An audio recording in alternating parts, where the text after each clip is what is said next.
And good evening, everybody. This is Michael Filighera. I am with logicalsignals.com and tradershelpingtraders.com.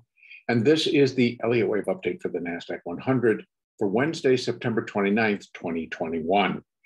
The market did continue to move actually in both directions today. As I think I'm going to have to label it, I'm not sure of the degree, but I would have to label that we did reach a low yesterday to complete a third wave, whether it's a minor three or a minor three, to be determined. So, and that was at 14,741 almost. Then the market rallied up, and it does, when I break it down, not on an hourly, but on a 4 hour, but on an hourly basis, we can see that it is an ABC up to 14,926. Today was a little bit more difficult. We did go down twice and break below that low at 14,740. Now, that would go into the books as being said, well, you know, it broke that low, so it should be a completion point for wave 5. And then it came down again and broke it and got down to 14,711. Each time it failed to break below 14,700. So I'm having a little problem putting either a minor wave 5 or even a minute wave 5 completion point here. And part of that reason is that if I was counting it as I had done previously as 1 and 2, this can't possibly be the third wave. First of all, it needs to at least come in at a minimum equal in length to what would be labeled as wave 1. And that's 14,500. Could we drop in a fifth wave 200 points tomorrow? Yep, we sure can. And that would definitely help to clear things up. But the way that the market is reacting down here, it continually wants to buy it, continually wants to push higher. It leaves a lot in question as to what really is the market going to be doing.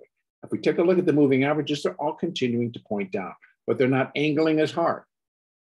They're still angling lower. And on this 4-hour chart, it's still in place with the 200, the 50, the 20, the 8, and the 4. So everything's still lined up to go down.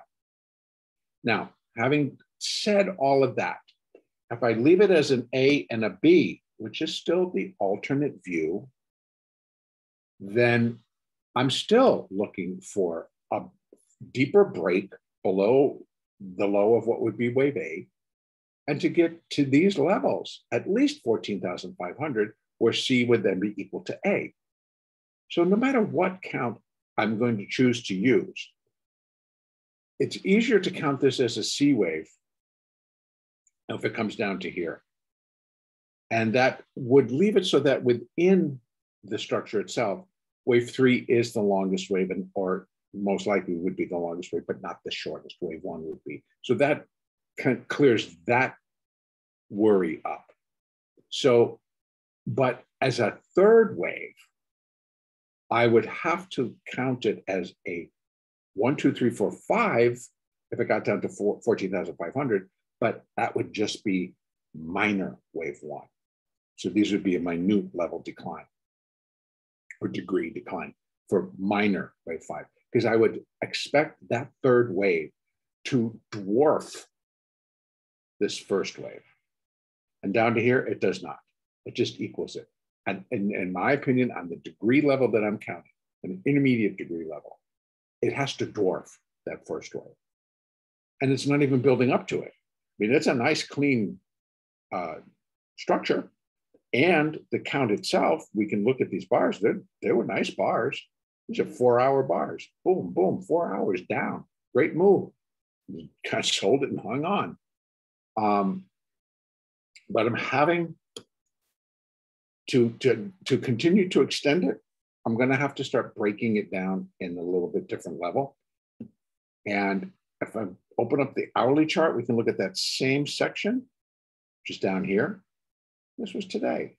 Come down, massive rally, come back down, start to rally up. So what could it be doing?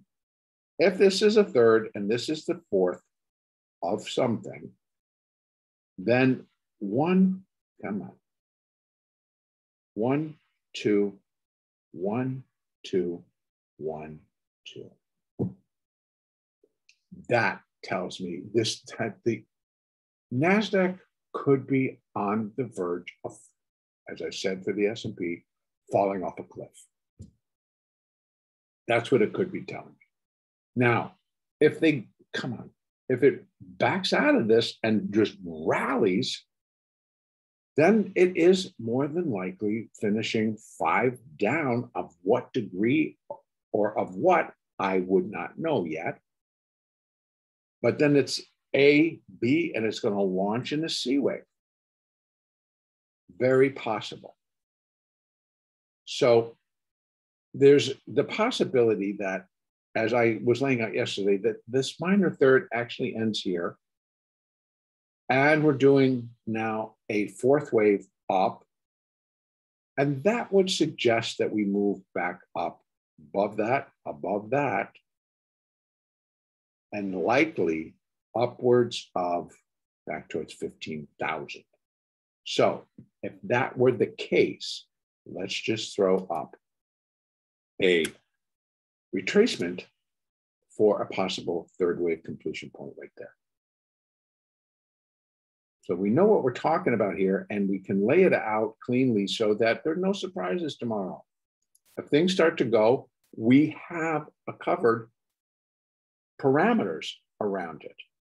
If it indeed is going to be an ABC up, or even a 1, 2, 3 up, then there is where we're looking 14,908 minimum, but it needs to break that level, right? Because if it's a C wave, it needs to break above the A, and that's at 14,926. Okay, then 14,970 is going to be the 50% level. 618, 15,031. That, if this is going to be a 5 and we're doing possibly a 2, then this is definitely in the lineup. And then this, again, we still would be counting it as a 1, 2, 3, 4, 5, but likely putting a minor wave 1 down here, and these are minute levels. So then what we got, a 2, and then it truly does drop in a 3rd. So it keeps several things in place. This is a larger correction. I'm still pretty satisfied that the tops that I've marked, for the NASDAQ, that's 15,708, or almost 709. I'm still fairly satisfied that that did complete all of those advancing sequences. But now what I'm trying to work out is, okay, how is this correction beginning? What shape is it taking? And we're getting to points where it feels like the market is at that point of recognition and sees that it's going to go down, but it won't do it. It does it, but they're going to swoop right in and start to buy it again. And they find their myriad of reasons to do it, and that's okay. But on an Elliott basis, I need to be able to put the picture together. So the market's continuing to tell us that. So we're still actually in the beginning stages of a much larger, longer term correction. It is taking a while to kind of put the pieces of the puzzle together to figure out the path that is going to be most likely taken by this market. So I need to draw it in, and I need to stay focused on what I'm seeing now. So here are the possibilities for now. We'll add it to the larger picture later, after the market gives us more information. But right now, I'm seeing that the market is either going to drop and fall off the cliff, and if it does, we're definitely looking for at least 14,500. That's a good 200 some odd points from here. Okay, nice drop, 250 point drop. But knowing the NASDAQ, if it's going to get severe and get down there, then I think it starts to sail through all of this and ends up down here at 13,944. Now, here's the other side of that. If indeed this does complete 5, and whether it gets labeled minor wave 1 or whatever that label is, we're now looking for an ABC structure up off that low. And this could be A, B, And now we're looking for a C wave. Okay. And that C wave should definitely take out that high at 14,926. And it should likely move to 14,970. And most likely up towards 15,000 yet again. Okay. So that's what I believe we'll be staring at tomorrow. What's going to tell us? Well, if it's going to drop, it's going to drop below that low. And it's going to do it very quickly.